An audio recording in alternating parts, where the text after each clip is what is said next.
I hugely relish the opportunity to engage with outside audiences, of which more anon in the course of my remarks. But I am motivated at the outset, I must say to members of the Cambridge Union, to treat of one quite sensitive matter, which I should imagine your natural courtesy will probably disincline you to raise with me directly, but which, if unaddressed, will lurk mischievously. And that is the sensitive matter of height.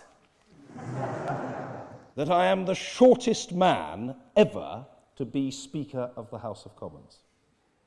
There is nothing wrong with being short, and I say uncertain as to which of you fall into that category because you're all sitting down, but in the confident expectation that on the law of averages some of you will do so. There is nothing wrong with being short. We short people should stick together. We may be short, but we might also be judged and judge ourselves to be perfectly formed. But I am delighted to be here at the heart of a seat of learning of some renown, and, as I have been reminded tonight, in your 200th anniversary year. In wishing well the Cambridge Union Society and the university as a whole, let me take this opportunity to wish each and every one of you well in whatever you go on to do in the course of your careers. Can I please everybody, members of the Cambridge Union, intellectual giants here assembled, you would not have to be to recognise the force of what I'm about to say in asking that question, can I please everybody, what are those pigs I see flying in front of my very eyes? It's completely impossible to satisfy everybody. There are some colleagues who are utterly convinced that there's no debate that wouldn't be improved by a contribution from them of great eloquence and almost equal length, and who find it almost inconceivable that they should not be called to speak whenever they wish to do so. And I sometimes have to say, when somebody inquires, why wasn't I called, Mr. Speaker? Others.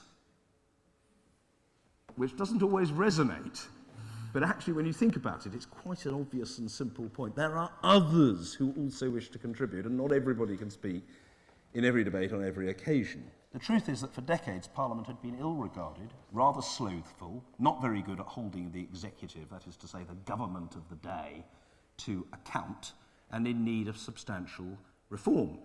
I said I think it's absolutely outrageous that ministers keep leaking policy statements and announcements to their friendly journalists in the newspapers or by turning up on the Today programme.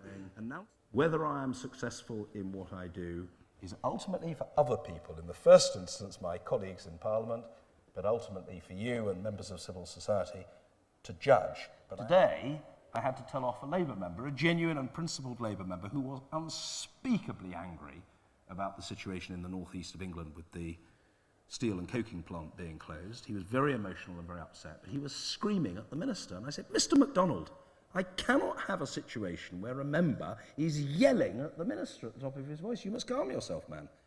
The truth is that the Speaker is biased. The Speaker is biased in favour of Parliament, and that is what a Speaker should be. Should a confidence vote in a government be conducted by secret ballot? Should it? Hell. Absolutely not.